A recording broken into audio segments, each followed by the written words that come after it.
Welcome to our gripping exploration of the deadliest lion attacks ever recorded on Earth. Throughout history, the animal kingdom has produced formidable predators, but few inspire such primal fear and awe as the lion. Prepare yourself for a journey into the wild, where survival is a daily battle. In this series, we'll delve into the chilling tales of lions that abandoned their natural prey, turning their predatory gaze on humans. The year is 1898, East Africa. The vast savanna stretches beneath a scorching sun. The air hums with the drone of insects, a stark contrast to the silence over the construction camp along the Savvo River. For weeks, fear has gripped the railway workers. Two male lions, massive and cunning, stalk the night. Their roars, deep and guttural, have become the harbingers of death. These are no ordinary predators. They have developed a taste for human flesh. Night after night, the attacks continue. The lions, seemingly unafraid of fire or the sounds of men, slip into the camp, snatching their victims from tents.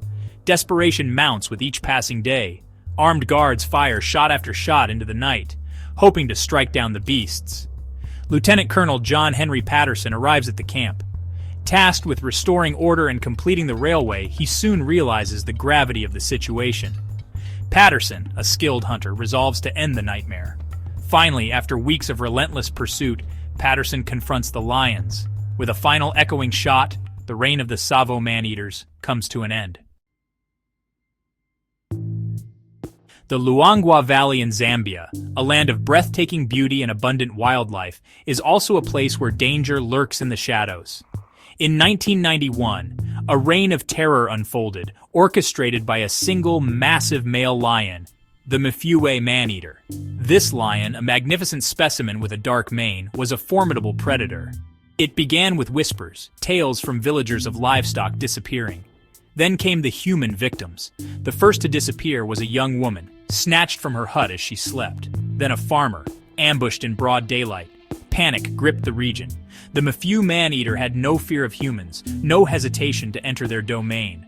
Word reached Tony Fitzjohn, a renowned safari guide and conservationist. Fitzjohn, using his knowledge of lion behavior and tracking skills, began the arduous task of hunting the man-eater. Finally, after a heart-stopping encounter, Fitzjohn cornered the Mafue man-eater. A single, well-aimed shot brought the lion down, ending its reign of terror. The story of the lions of Nambe is not the tale of a single rogue predator, but of an entire pride, their hunger twisting their natural instincts into something dark and relentless.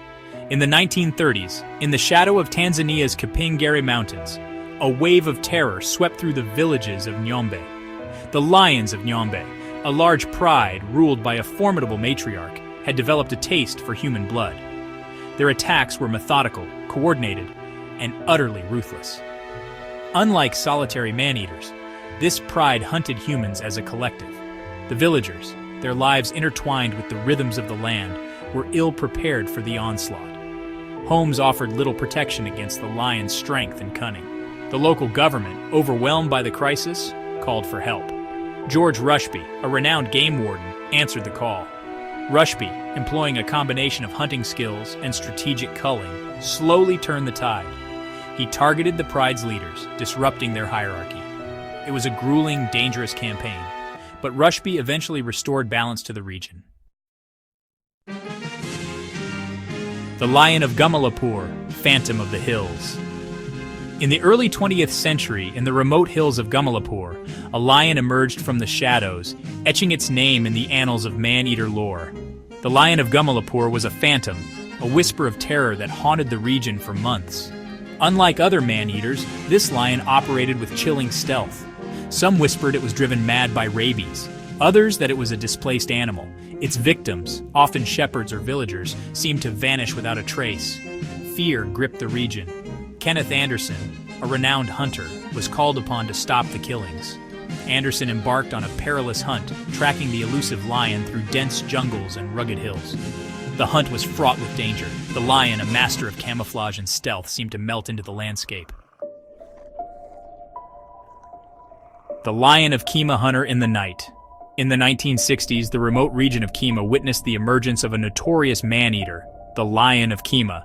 This lion, a large male with a scarred muzzle, became a nightmare for the local communities. Unlike some man-eaters, the Lion of Kema seemed to relish the hunt, actively seeking out human victims. Its attacks were characterized by an unnerving boldness. As the body count rose, fear gripped the region. The local authorities called upon the skills of legendary hunter George Adamson. Adamson, known for his deep understanding of lions, accepted the challenge. He arrived in Kema to find a community living in fear. Adamson began to piece together the movements of the Kema lion. The Lion of Savvo, master of deception. In the heart of Kenya's untamed wilderness, the Lion of Savvo carved a path of terror. This lion was a master of deception, its tactics as calculated as they were brutal. Unlike some man-eaters, the Lion of Savvo seemed to hunt humans with chilling intent. It would stalk its victims, often for days, patiently waiting for the opportune moment to strike. Its attacks were swift, silent, and deadly. The Lion of Savvo's reign of terror began in small villages scattered across the Savannah. The local elders sought the help of renowned hunter Charles Pittman. Pittman, a legend in his own right, had spent decades studying and hunting lions. He arrived in Savvo to find a community on edge, their lives ruled by fear. The Lion of Makaa terror in the night. In the 1990s, in the remote village of Makaa, Zambia, a terrifying predator emerged, the Lion of Makaa. This lion, a massive male with a dark mane, became a nightmare for the villagers. The Lion of Makaa seemed to revel in the terror it inflicted. Its attacks followed a chilling pattern. Under the cover of darkness, it would slip into the village. Homes offered little protection against the lion's raw power. As the body count rose, the villagers of Makaa found themselves trapped in a waking nightmare. The elders, desperate to end the reign of terror, knew they had to act. They called upon a hunter named Rojj.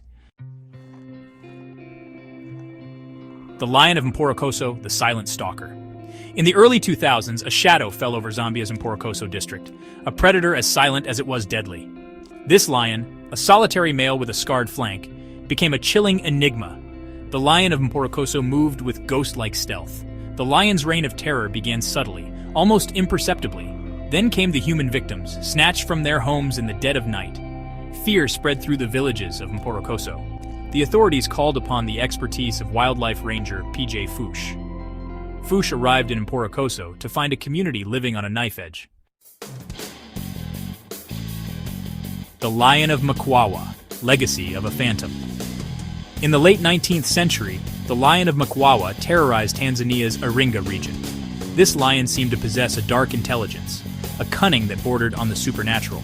The lion's reign of terror coincided with a period of great upheaval in Tanzania. Amidst the chaos of war, the lion's attacks took on an almost mythical quality. Some whispered it was a manifestation of Chief Makwawa's spirit. The German authorities, already facing resistance from the Hehe warriors, found themselves battling a different kind of enemy. The lion's tactics were as brutal as they were effective. These stories of man-eating lions remind us of the raw power and unpredictability of nature. They serve as chilling reminders that even in a world increasingly dominated by humans, there are forces beyond our control. Stay tuned for more incredible tales from the animal kingdom, exploring the lives of extraordinary creatures. Don't forget to like, share, and subscribe for more fascinating content.